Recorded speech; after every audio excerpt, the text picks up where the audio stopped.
Bom dia, bom dia.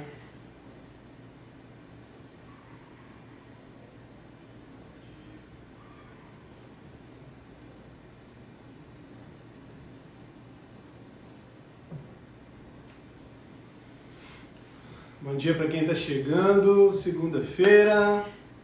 Desculpa aí o atraso, mas eu tive alguns probleminhas para iniciar a live hoje, mas acredito que a gente tenha conseguido resolver esses problemas. Vamos esperar o pessoal ir chegando aí, né? Só ir entrando na live. Eu deixei o link para vocês acessarem aí o conteúdo, né? O material. Tá aqui, bem pequenininho, mas que dá para ler. Ó, só porque eu falei, desligou. Lá no Abre Aí, para todo mundo lembrar facinho, o atalho Abre Aí /AUOK.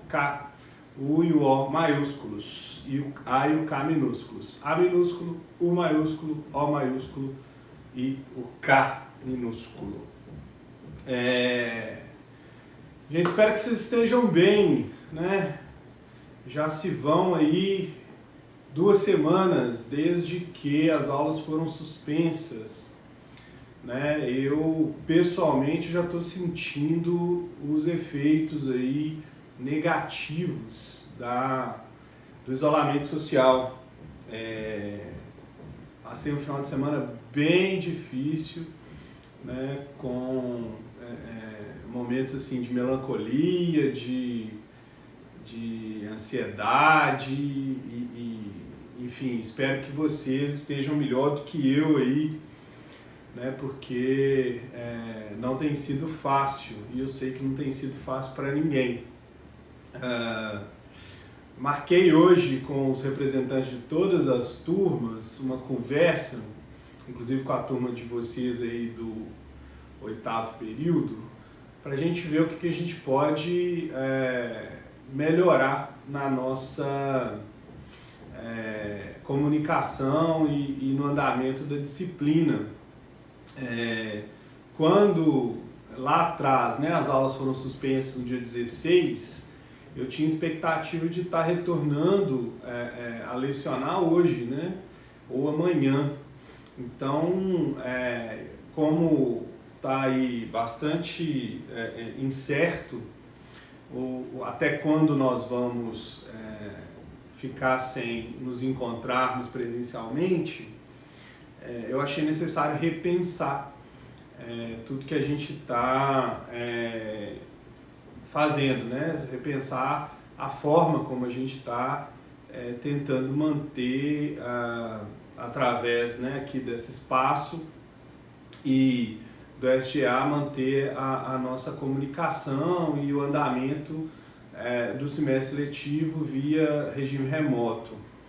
É uma experiência nova para todo mundo, vocês estão cansados de ouvir isso e de experimentar, de viver isso.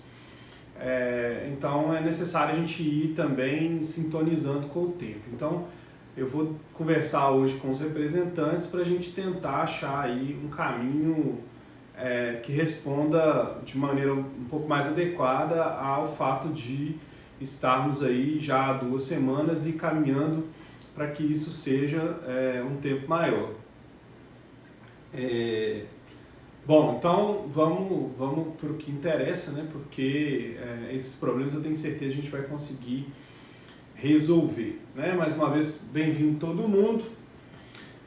O tema Fala, Paulo! O tema da aula de hoje é administração direta, órgãos e agentes públicos.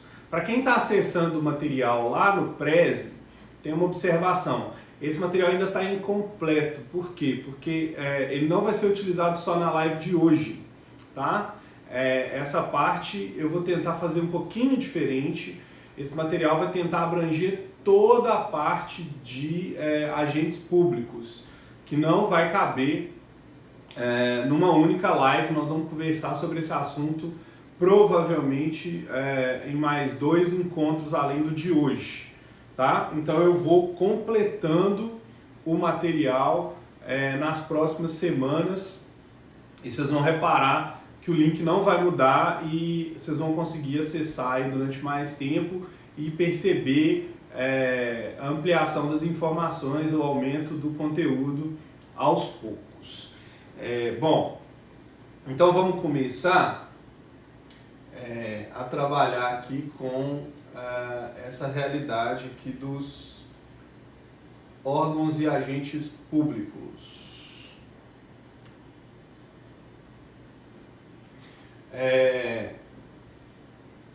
A gente já viu lá atrás, né, ainda no momento de encontros presenciais,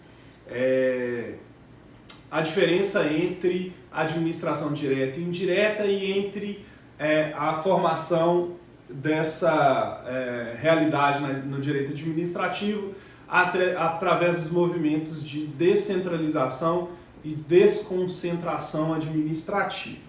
Nós aprendemos que o movimento de descentralização produz as entidades da administração indireta e que o movimento de desconcentração vai especializar a administração direta em órgãos públicos, né? Vai fazer a subdivisão da administração direta em seus órgãos.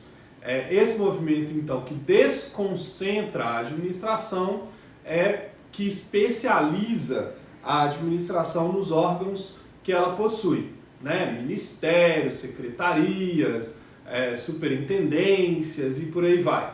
Tudo dentro da mesma pessoa jurídica, que é a pessoa jurídica do ente criador do órgão, né? Então, na União, os ministérios, dentro dos ministérios, cada ministério tem subdivisões, né? Com secretarias adjuntas, secretarias nacionais, e as secretarias vão se dividindo em várias superintendências, vários órgãos, até as chefias mais específicas de cada órgão deste, né? Então essa especialização ela vai acontecendo pelo movimento de desconcentração. E aí a teoria do direito administrativo vai procurar explicar essa realidade da subdivisão dos órgãos públicos e o que significa e como é que isso pode ser compreendido. A teoria que está vigente, né, a teoria adotada no Brasil é a chamada teoria do órgão ou imputação. Ela se distingue de duas outras teorias, que é a teoria do mandato e a teoria da representação. Pela teoria do mandato, é como se o Estado conferisse aos servidores uma espécie de procuração, de mandato, para que eles praticassem os atos administrativos em nome desse Estado procurador, que concederia essa procuração, né? Qual que é o problema da teoria do mandato? O problema da teoria do mandato é que sem o servidor desaparece o órgão, né? Porque se a vontade do órgão só pode ser emitida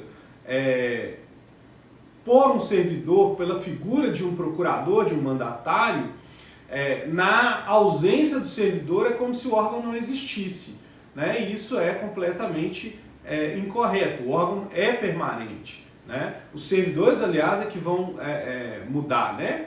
Então, a teoria do mandato não foi adotada no Brasil.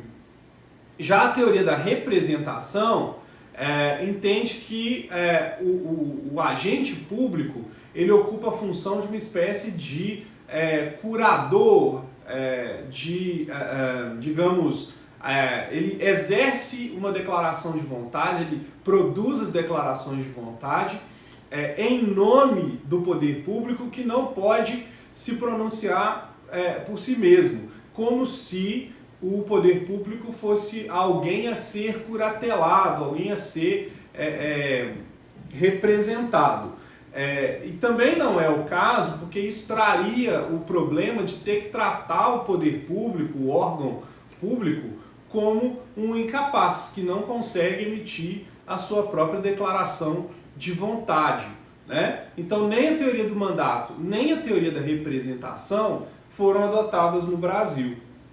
O Brasil adotou, na verdade, a teoria do órgão ou teoria da imputação. E o que é a teoria do órgão ou a teoria da imputação? É que a vontade do órgão administrativo, a vontade do poder público, ela é atribuída aos agentes públicos pela lei, né? Então, olha só, a vontade da pessoa jurídica estatal é atribuída pela lei aos órgãos que a compõem. Então, quem dá essa atribuição que vai da pessoa jurídica, Estado, para os órgãos públicos, não é nenhum mandato, nenhuma procuração, nenhuma ideia de representação. É a ideia de imputação, né? É a lei que imputa o órgão competente e responsável pela declaração de vontade, assim como os órgãos, os seus agentes, né? Então é a teoria da imputação, ou chamada teoria do órgão, é que vai justificar aí a manifestação de vontade do Estado através de seus órgãos e agentes públicos, né? Não é mandato, não é representação. E o conceito de órgão público, né? Como é que a gente pode interpretar, como é que a gente pode entender o que é um órgão público, o conceito de um órgão público? Segundo a doutrina de Eli Lopes Meireles, os órgãos públicos são centros de competências instituídos para o desempenho de funções estatais através de seus agentes, cuja atuação é imputada à pessoa jurídica a que pertencem. Então, um órgão nada mais, nada menos é que um centro de competência, ou seja, é uma determinada fração da organização administrativa do Estado, imputada de competências, né, pela pessoa jurídica a que pertence. Então, aquelas competências que o órgão exerce, elas vão defini-lo, né? Então, a gente sabe que o Ministério da Justiça tem competências próprias, que o Ministério da Saúde tem competências próprias, que o Ministério da Educação tem competências próprias e assim por diante. Os órgãos, então, são esses centros de competência, tá? E essa competência é atribuída pela lei para que eles possam desempenhar as funções do Estado. E essas funções são feitas através dos agentes, né? Então há uma relação muito nítida, muito importante entre Estado e órgão e entre órgão e agente público, né? Eles vão se completar no desempenho, para possibilitar o desempenho das funções públicas, o exercício das competências do poder público. Pois bem, a classificação dos órgãos públicos. Então, vou só voltar aqui na tela anterior. Vai me falando aí, gente, preciso do feedback de vocês, se está rápido, se está dando para acompanhar, tá? É importante aí que o ritmo, vocês me ajudem a controlar aí em relação às informações que eu vou passando para vocês, tá? Então,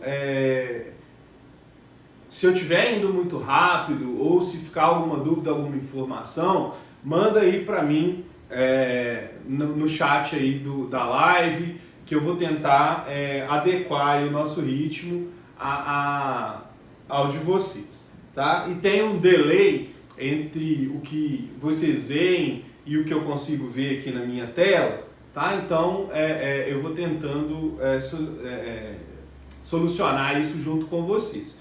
Obrigado pelo feedback aí, Luciano. Ó, é isso mesmo, vai falando, beleza? Valeu, Marcelo. Vamos classificar então? Eu separei 4 classificações e aqui tem uma observação que é importante para a gente entender. Ó. Vários autores vão apresentar classificações parecidas e classificações diferentes, tá? Então, por exemplo, a classificação 1, 2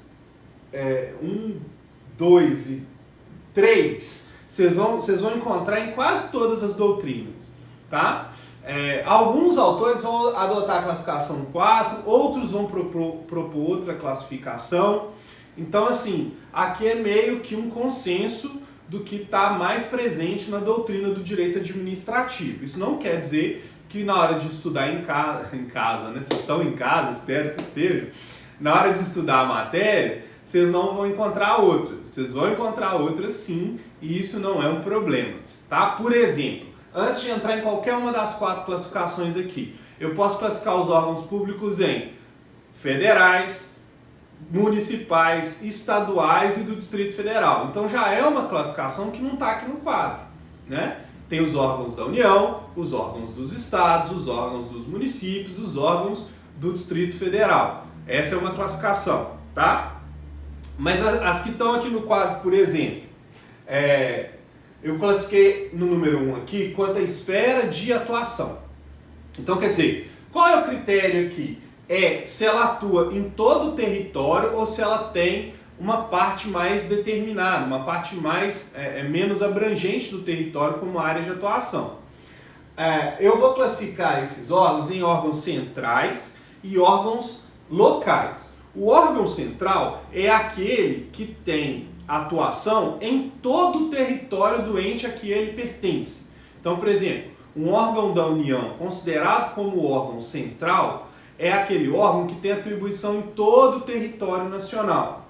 Um órgão estadual considerado como central é aquele que tem atuação em todo o território do estado. E do município a mesma coisa, do Distrito Federal a mesma coisa. Se ele tiver atuação na totalidade do território do ente em que ele está inserido, ele é um órgão central.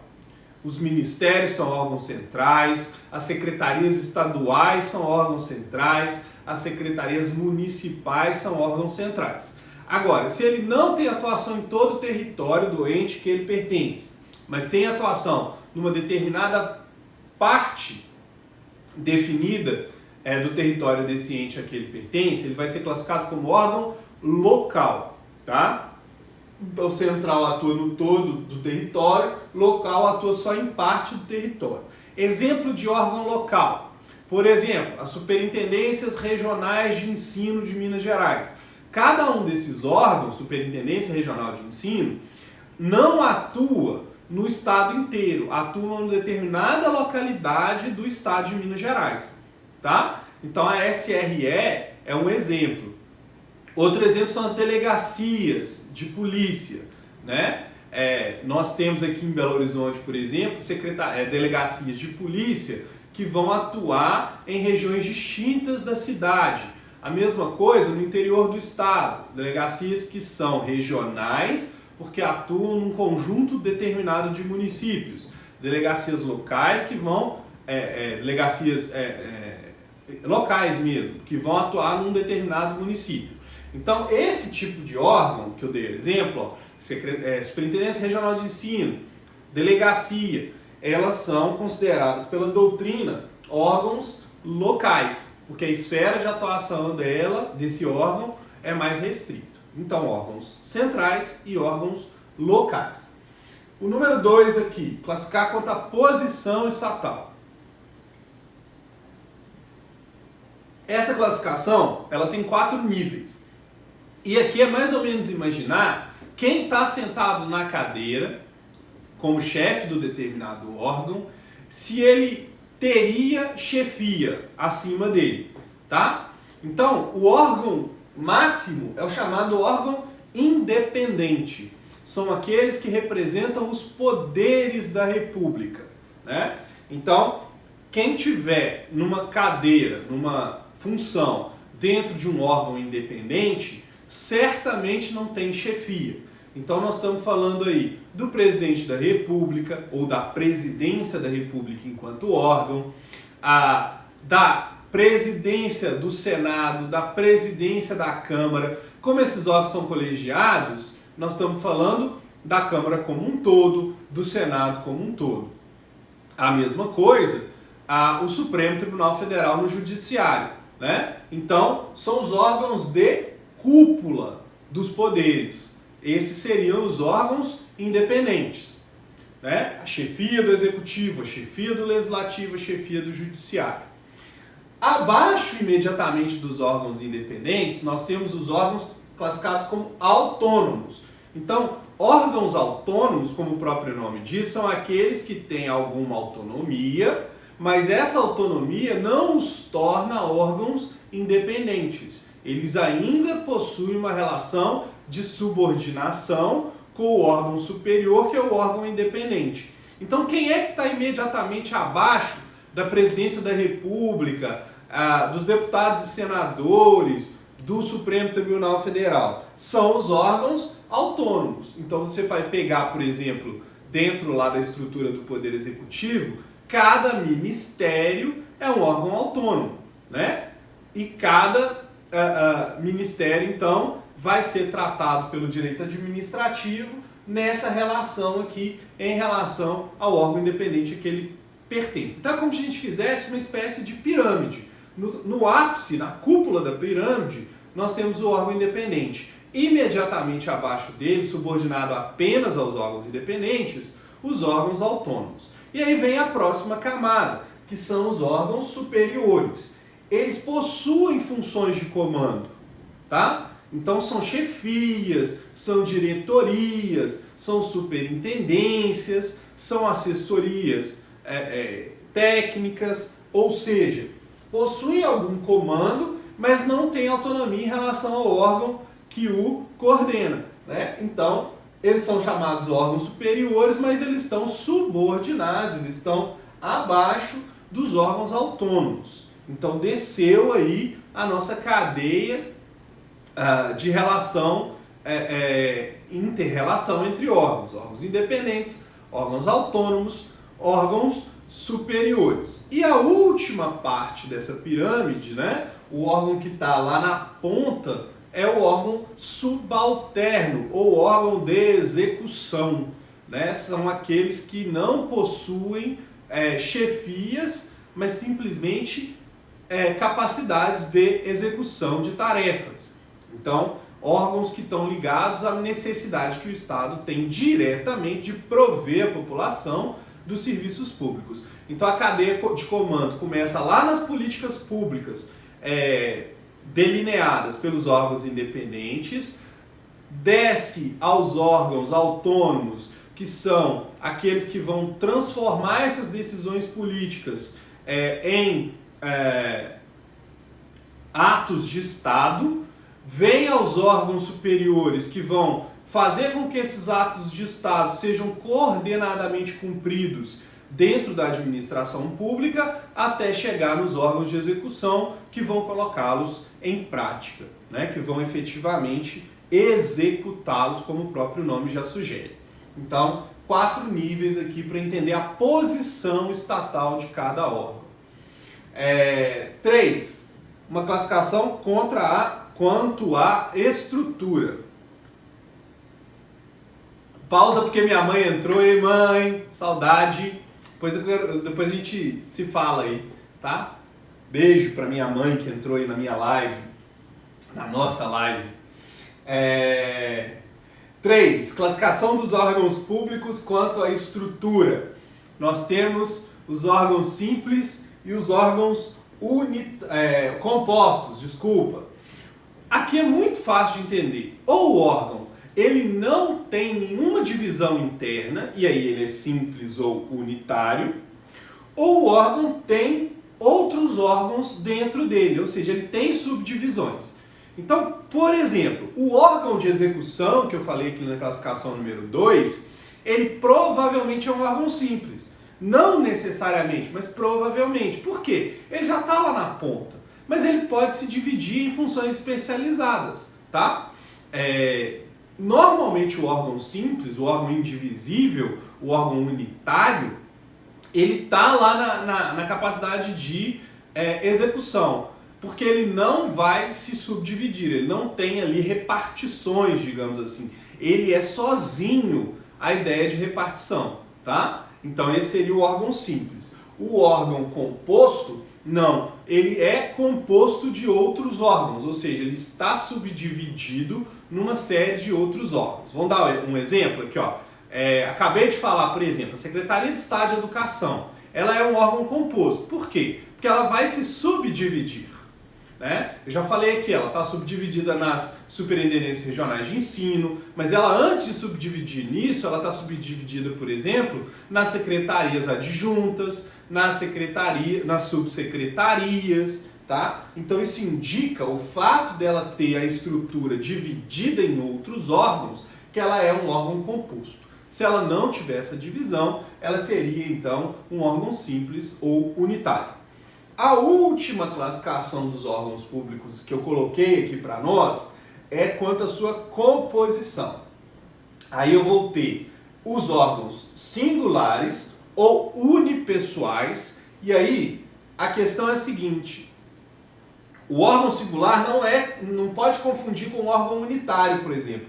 Nós não estamos falando da estrutura, nós estamos falando da composição. Para esse órgão, o que importa é que a chefia desse órgão, o comando desse órgão, ele é exercido por uma única pessoa, por um único agente público. Daí a ideia da sua unipessoalidade, né? Então a decisão é tomada de maneira singular, de maneira unitária. Uma única representação, uma única pessoa, um único agente decide em nome desse órgão.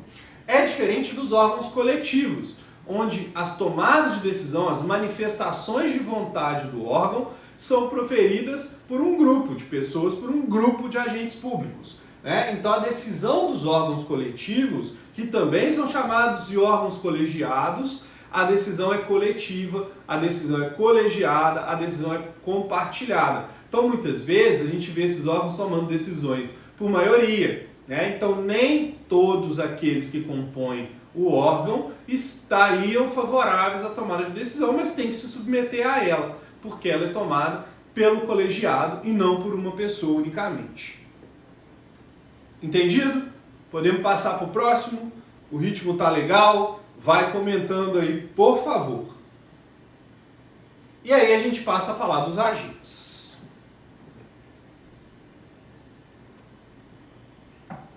Todo mundo está acostumado com duas palavras, duas expressõezinhas, e nós vamos tentar mudar esse costume a partir da aula de hoje. Todo mundo já ouviu falar ou já falou servidor público e funcionário público, né? Querendo dizer um monte de coisa diferente. E aí eu vou fazer uma primeira observação importante para nós aqui. A Constituição de 88, obrigado pelo feedback aí de quem mandou joinha. A Constituição de 88, ela excluiu a denominação funcionário público do nosso ordenamento. Então, não se usa mais a expressão funcionário público, tá? Isso pertence ao passado, isso não é mais adotado aqui no Brasil. Então, esqueçam aí, não utilizem mais a expressão funcionário público, tá? Vamos utilizar a partir de agora agente público. E por que não servidor público? Porque como nós vamos ver aqui hoje, servidor público é só um tipo de agente público. Tem vários outros tipos, né? Tem vários outros agentes públicos. Então, gente, nós vamos utilizar para falar sobre todos a expressão agente público. Para falar sobre uma parte deles, nós podemos usar servidor público e eu vou tentar explicar para vocês quando é que isso é possível, tá? A Lei 8429, que é a Lei de Improbidade Administrativa, ela traz um conceito no artigo 2º de agente público. Vamos até aqui o pedacinho da lei que eu separei para nós aqui, ó. Artigo 2º da Lei de Improbidade.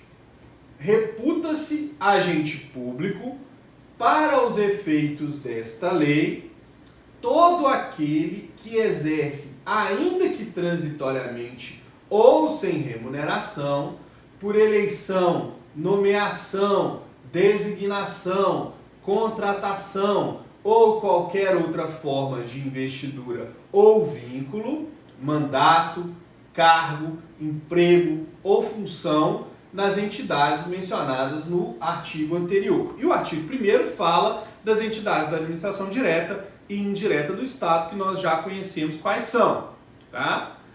São os entes públicos, para não falar que eu não falei, né? São entes públicos, são as autarquias, as fundações, as empresas públicas e as sociedades de economia mista, ok? Então todos eles aqui estão dentro do conceito de agente público, artigo 2º da Lei de Improbidade, ó.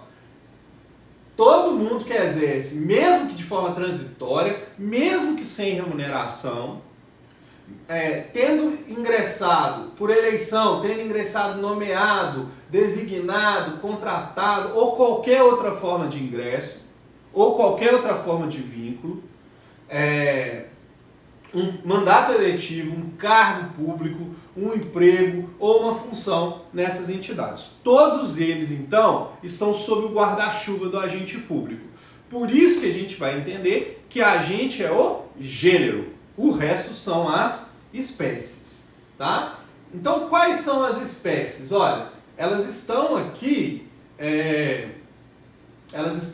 ó, na classificação. E são muitas. E aqui mais uma observação que eu preciso fazer com vocês. Ó, uma parte da doutrina vai produzir uma classificação que vai excluir essas duas categorias que estão bem aqui embaixo da tela. E vão usar essa expressão aqui, que é particulares em colaboração. Então, não é uma classificação, digamos, unânime. Mas, professor, como é que eu vou saber qual é a classificação correta, qual é a classificação incorreta? A minha ideia é o seguinte, eu vou passar essa classificação para vocês, que é a que eu entendo adequada. Na hora de estudar, vocês provavelmente vão se deparar com uma classificação semelhante e, havendo qualquer dúvida ou dificuldade, comunique-se comigo, manda mensagem no STA, manda mensagem aqui no Instagram, o jeito que ficar mais fácil para você. Eu vou tentar, de alguma maneira, te ajudar a entender, explicar aí melhor se ficar alguma lacuna, tá? Não tem problema, pessoal às vezes fala assim, desculpa o incômodo. Não é incômodo nenhum, gente, eu estou trabalhando, tá? Então, pode mandar pergunta, pode falar que não entendeu. Oi, filhota! Beijo, papai tá com saudade! Bom, vamos falar da classificação? Agentes políticos. Então, dentro de agentes públicos, a primeira classificação são os agentes políticos. Quem são os agentes políticos? Os agentes políticos, como o próprio nome ajuda a entender no início, são aqueles que ingressam no serviço público através de um mandato eletivo popularmente outorgado. Ou seja, são aqueles agentes públicos que vão ocupar os cargos eletivos. É o presidente, são os senadores, os deputados federais, os deputados estaduais, os governadores, os prefeitos, os vereadores, né? Então todos aqueles que ingressam através de um vínculo de mandato eletivo vão ser classificados como agentes políticos. Mas não são só eles, tá? Além desses que o vínculo se forma com o Estado através do mandato, também são aqueles ocupantes dos chamados cargos de Estado, das carreiras de Estado. Porque, embora eles não tenham mandato popular, a sua função no poder público revela a própria atuação do poder público enquanto tal, né? Então, são os casos dos magistrados, e aí estão lá os juízes, os desembargadores, os ministros dos tribunais superiores, os ministros do Supremo Tribunal Federal, podem ser, então, tidos como agentes políticos. Outras carreiras típicas de Estado, como, por exemplo, os membros do Ministério Público, né? Então, nós vamos colocar dentro aí do conceito de agente político os membros de poder, porque aí nós abarcamos o judiciário, né? E aí, além dos membros de poder, essas carreiras de Estado que não necessariamente estão ligadas a um poder. O Ministério Público é um bom exemplo disso aí, né? Promotores, procuradores estão incluídos aí nessa ideia de agentes políticos. Muito embora, tá, gente? Isso tem que ficar claro. Não existe um vínculo eletivo, não existe a função política decorrente de mandato, mas a função política decorrente da ideia de Estado e da tripartição dos poderes. Beleza? Então esses são os agentes políticos. Abaixo aqui na tela, né, na segunda bolinha aqui, nós temos os agentes administrativos. E aqui vão estar os servidores públicos. Quem são os agentes administrativos? São aqueles que são vinculados com o Estado e ocupam um cargo ou emprego público, tá? Então eu vou ter o agente público que ocupa cargo público e o agente público que ocupa emprego público. Ambos vão possuir um vínculo ou normativo, né, decorrente da lei, ou contratual decorrente do contrato de trabalho com o Estado. Aqueles que forem vinculados a cargos públicos, nós vamos chamar de servidores.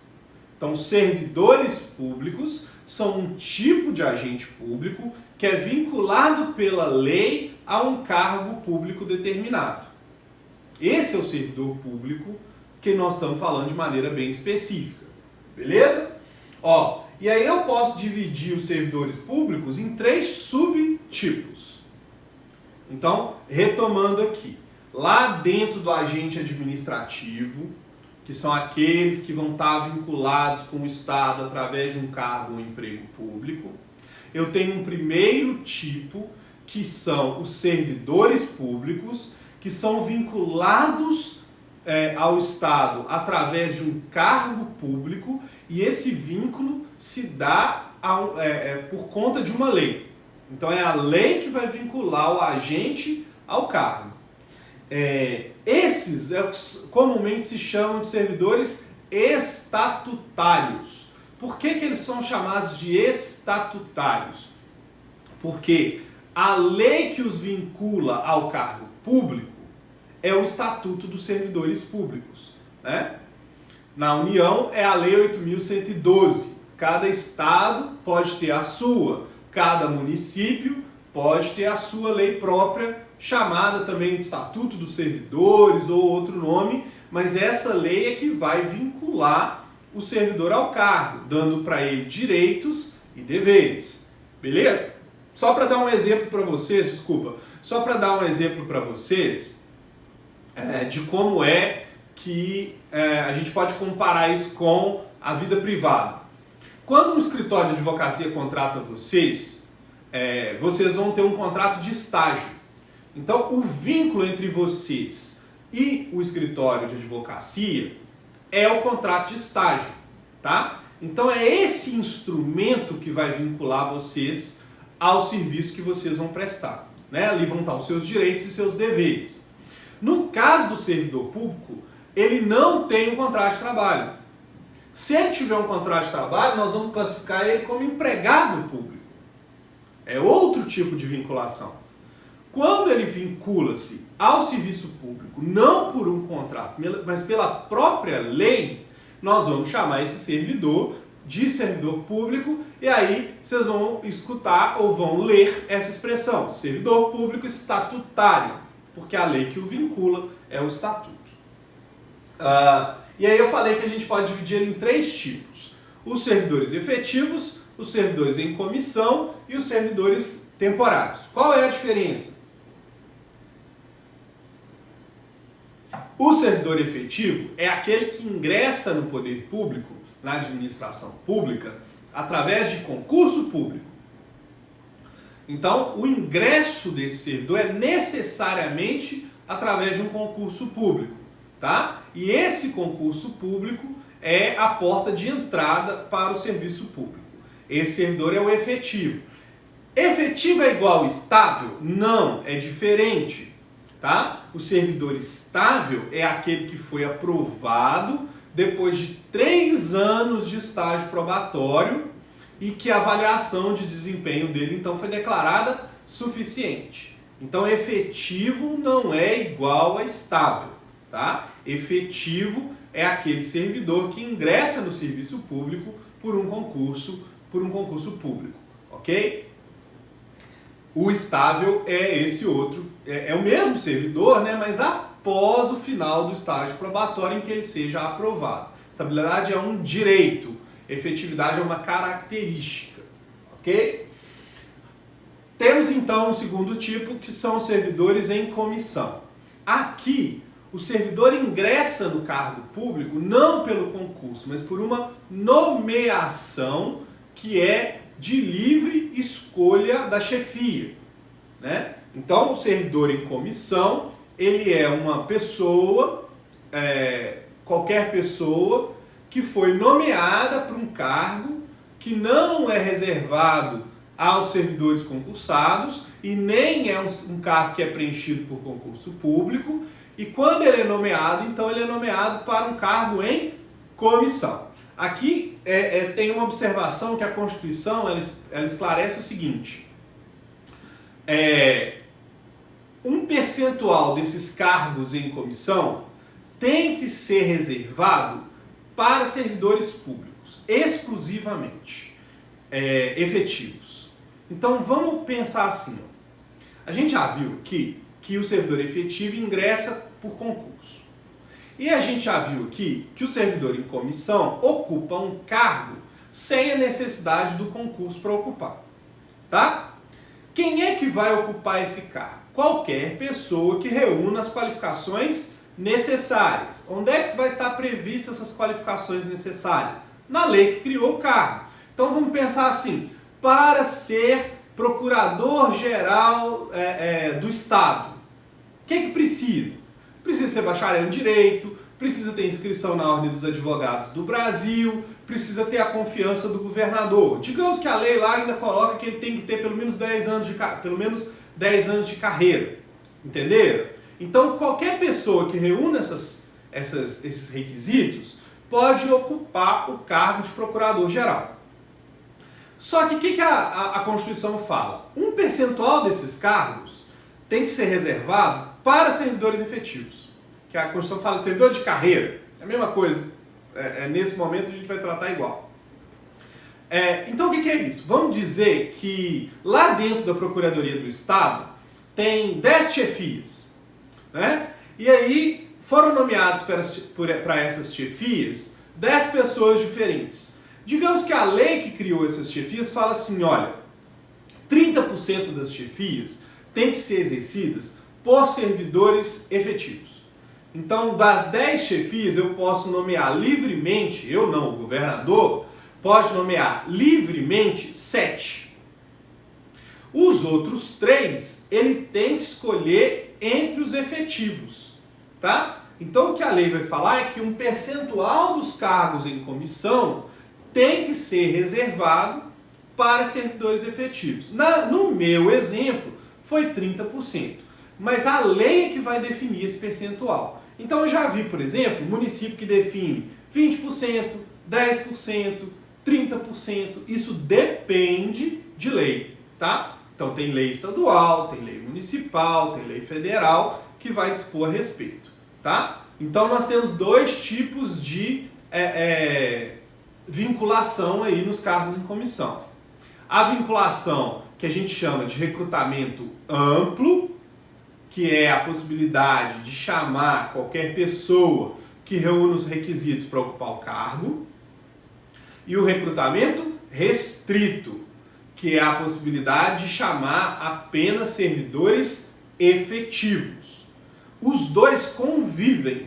É muito difícil você achar uma administração que só tenha recrutamento restrito, ou seja, 100% das chefias são exercidas por servidores efetivos, tá? Sempre vai ter um percentual de não servidores.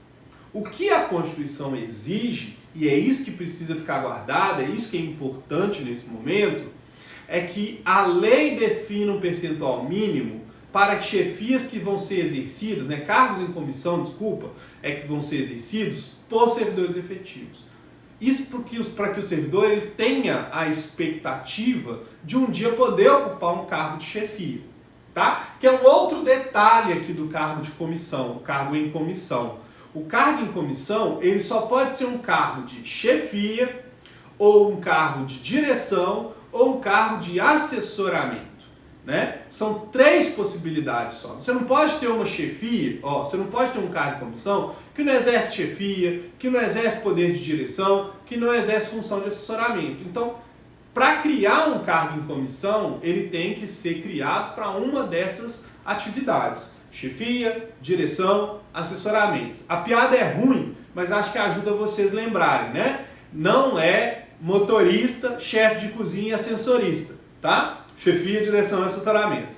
São os servidores que vão exercer funções de chefia, funções de direção, funções de assessoramento. Deu para entender? Manda os joinha aí, tá? Para eu saber que vocês estão acompanhando. Deu dúvida?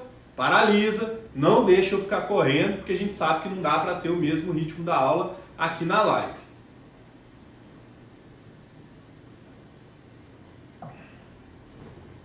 Terceiro tipo são os servidores públicos temporários. Bom, não é o caso aqui nem do servidor concursado, que a gente já viu que ele é efetivo porque ingressa através desse procedimento do concurso. Valeu pelo feedback, é isso aí, ó. Eu preciso que a gente estabeleça aí a nossa mão dupla. Então, ó, não é nem o caso do ingresso por concurso, nem o caso do ingresso nesses cargos de chefia, direção e assessoramento, tá? Aqui, esse cidadão, essa cidadã, ela vai ser recrutada de maneira temporária para atender uma necessidade excepcional de serviço, tá? É uma situação de exceção, é uma excepcionalidade. Então, olha só, o servidor aqui, ele temporariamente vai estar vinculado com o Estado, provavelmente através de uma relação contratual, que não é o contrato de trabalho trabalhista, da CLT, o comum. É um contrato administrativo, é um contrato específico da administração pública, que vai ter um prazo determinado para atender essa necessidade excepcional e temporária. O que vai acontecer aqui, gente? A administração, ela pode ter uma carência de pessoal específica, momentânea, episódica. Igual agora, né, que está precisando muito de profissional de saúde, principalmente gente que sabe tratar com epidemia, né? Então, o que o Estado pode fazer? Reforçar o seu pessoal temporariamente, recrutando pessoas que vão trabalhar na administração durante um tempo até que essa necessidade excepcional se encerre. O que acontece é que a Constituição determina que a lei ela fixe um prazo máximo para essa temporalidade. Esse prazo é de 2 anos, tá? Então os vínculos temporários eles podem perdurar até no máximo 2 anos. Aqui, por exemplo, está aquela força de trabalho de substituição que a administração precisa ter, né? Imagina a situação da área de educação do serviço público de um estado. Quantos professores, quantas professoras existe num estado inteiro? São milhares de professores e professoras, né? Então essa força de trabalho, ela vai precisar ser substituída quando está em licença, quando há problemas em relação à manutenção dessa força. Por quê? Lembra do princípio da continuidade da administração? A administração não pode paralisar o serviço público, né? A não ser em casos como agora, né? De calamidade, de situações excepcionalíssimas. Mas imagina o número de professoras, o número de professores que entram em licença, e aí as licenças dos mais variados tipos. Abraço para quem está mandando um salve aí. Dos mais variados tipos, né? Licenças longas, como licença maternidade, licença para tratamento de saúde, uma licença, por exemplo, para desenvolvimento de estudos, né? Um professor está fazendo mestrado. Agora multiplica isso por milhares de professores e professoras num estado inteiro. Você tem que ter gente para substituir. E aí não justifica você ter esse tanto de gente concursada, né? Porque você não precisa de tantos servidores efetivos, até porque o número de cargos é limitado. Então, como fazer? Vocês já ouviram falar na educação aqui do Estado de Minas Gerais dos designados? É exatamente essa contratação temporária, né? Vai designar esse sujeito para cumprir a função pública enquanto o titular do cargo não tem a possibilidade de fazê-lo, né? Por uma situação excepcional. Então, tanto para substituir a força de trabalho, quanto para atender situações extremamente excepcionais, né, que não são corriqueiras, a administração pode recorrer à contratação por tempo determinado. Então o vínculo não é um vínculo efetivo e também não é um vínculo em comissão, muito menos um vínculo empregatício. Não vai formar vínculo empregatício entre o temporário e o Estado contratante, o município contratante, a administração contratante que o seja, ok? Então, os 3 tipos, repetindo: efetivos, ingresso através do concurso público; comissionados, ocupam funções de chefia, direção e assessoramento e não necessariamente são servidores efetivos ocupando essas funções. Aliás, isso é uma observação que eu preciso fazer aqui também, que ficou faltando. Não pode confundir o servidor ocupante de cargo em comissão com o servidor no exercício de função comissionada ou função de confiança. Tá? Todo mundo já deve ter ouvido essa expressão. Não é a mesma coisa. A gente aprendeu o que é o cargo comissionado. É aquele que é de livre nomeação e exoneração e que um percentual vai ser ocupado por servidores públicos efetivos de acordo com a lei. Mas o que é a função de confiança? Né? Lá mais na frente nós vamos aprender a diferença entre cargo, emprego e função. Mas eu vou só adiantar aqui a seguinte informação. A função de confiança não é igual ao cargo. A função é uma a mais, é algo a mais que é atribuído a um servidor público. Tá? Então imagina um servidor que é, digamos, advogado do Estado ou uma advogada do Estado. Qual é a função dele? Quais são as funções dele? Aquelas que estão na lei que criou o cargo. Então, o advogado do Estado tem uma série de funções que estão descritas na lei que criou o cargo. Isso é a competência dele, é o que ele pode, o que ele deve fazer como atribuição do cargo. Mas digamos que o procurador-geral do Estado, o advogado-geral do Estado, ele precisa de um advogado na comissão de licitação, tá? Para fazer a função de membro dessa comissão de licitação, de dar apoio aos pregões, enfim.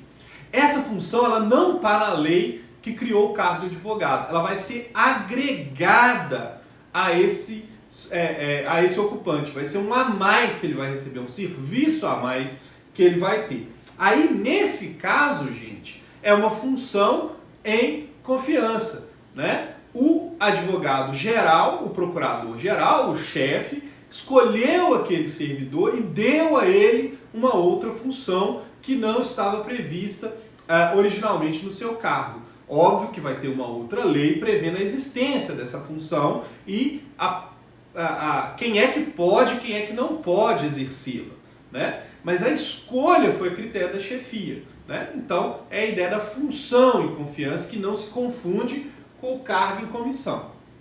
Tá? Então, como exercício para vocês estudarem em casa, aí onde vocês estão, né?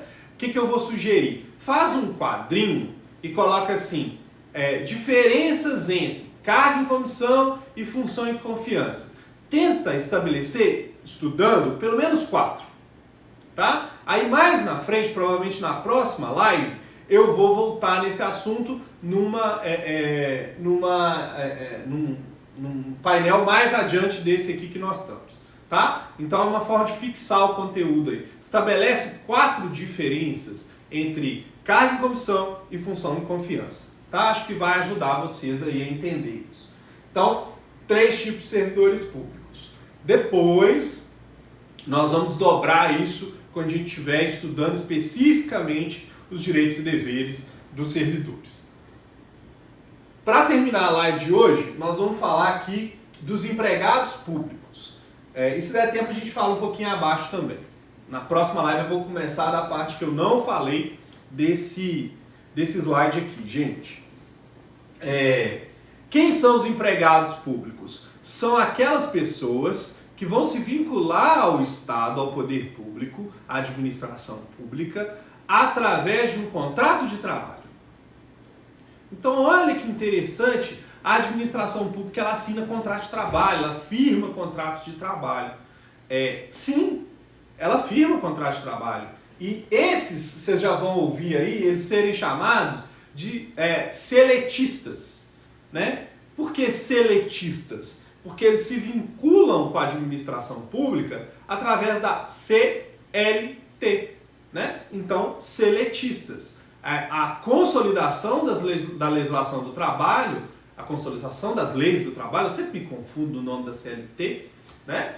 É a lei trabalhista do Brasil. E essa lei trabalhista é que vai guiar, que vai vincular a relação entre o empregado público e a administração pública. Normalmente eles estão aonde? Nas empresas públicas e na sociedade de economia mista. Aliás, é o que a doutrina defende. Quando vocês estiverem estudando aí, vocês vão ver que a doutrina vai defender, vai estabelecer como critério que empregados públicos são aqueles que estão nas empresas públicas e na sociedade de economia mista. Porém, nós não podemos esquecer de jeito nenhum da realidade dos municípios. Né? Muitos municípios têm até hoje empregados públicos, né? Agentes que estão vinculados com o município por um contrato de trabalho. Então eles estão presentes na administração direta, eles podem ser encontrados inclusive nas autarquias e fundações, tá? Mas não é isso o esperado, digamos assim, né? O que se espera? E aí é onde a doutrina vai afirmar para vocês. O que se espera é que o empregado público esteja na administração pública empresarial, nas estatais. Então, o Banco do Brasil, a Caixa, os Correios, eles vão empregar seus trabalhadores através da consolidação das leis do trabalho, da CLT. Eles terão empregados públicos. Enquanto a União, né, os ministérios, o Congresso, através da Câmara e do Senado e etc., vão ter servidores vinculados através do Estatuto. Tá? Então é como se fizesse uma divisão. Na administração direta e na indireta, autárquica e fundacional, nós vamos ter, em regra, servidores públicos. Na administração indireta empresarial, nós vamos ter, em regra, empregados públicos. Tá? Mas existe a realidade municipal e nós vamos encontrar em fundações e até mesmo em autarquias a presença do empregado público. Aliás, mais adiante, nós vamos falar também da ideia do regime jurídico único, tá? Que é um estabelecimento da Constituição também. Aliás, eu já posso falar até agora para eu não entrar aqui na outra parte, já que nós temos aí em torno de 1 minuto e meio ainda de live. Tá? Olha só. A Constituição, no artigo 37, ela definiu que deverá ser adotado, aliás, no artigo 37, 39, deverá ser adotado um regime jurídico único para os servidores públicos. O que quer dizer isso? Bom, tem um monte de polêmica em cima disso e nós vamos explorar essas polêmicas mais adiante. Mas basicamente é o seguinte, a administração não pode ter múltiplos tipos de vínculo entre ela e os seus agentes, exatamente com a intenção de unificar essa vinculação.